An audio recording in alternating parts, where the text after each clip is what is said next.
Champions ট্রফির দিন যতই ঘনিয়ে আসছে ততই নতুন ঘটনার জন্ম দিচ্ছে ভারত। তারা পাকিস্তানে খেলবে না বলে হাইব্রিড মডেলে অনুষ্ঠিত হবে এবারের চ্যাম্পিয়ন্স ট্রফি। এর মধ্যেই আরেক শর্ত জুড়ে দিয়েছে ভারতের ক্রিকেট বোর্ড। চ্যাম্পিয়ন্স ট্রফিতে যে জার্সি পরে খেলবে ভারতীয়রা, সেই জার্সিতে আয়োজক দেশ পাকিস্তানের নাম লিখতে চায় না তারা। ভারতের এমন আচরণে বিরক্ত হয়েছে পাকিস্তান ক্রিকেট বোর্ড পিসিবি।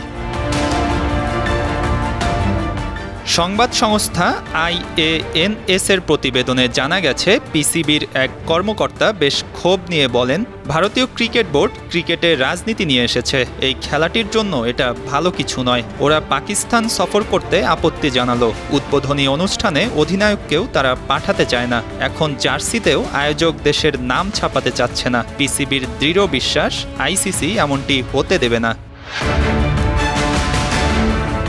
আইসিসির বৈশ্বিক টুর্নামেন্টগুলোতে প্রতিটি দলের জার্সিতে স্বাগতিক দেশের নাম লেখা থাকে। এমনকি কোনো কারণে টুর্নামেন্টের স্থান পরিবর্তন হলেও নিয়ম হচ্ছে স্বাগতিক দেশের নামই জার্সিতে লেখা থাকবে। আসন্ন চ্যাম্পিয়ন্স ট্রফিতে ভারত পাকিস্তানের মাটিতে খেলবে না। এ কারণে সংযুক্ত আরব আমিরাতকে ভেন্যু হিসেবে নির্ধারণ করেছে আইসিসি। তবে টুর্নামেন্টের মূল আয়োজক হিসেবে পাকিস্তানই থাকছে।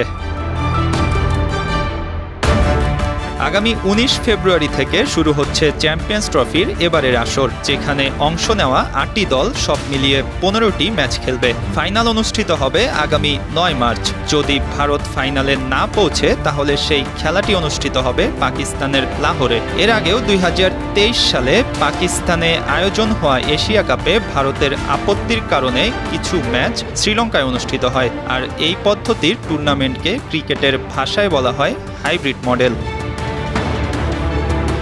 মঈন হাসান, 52 টিভি।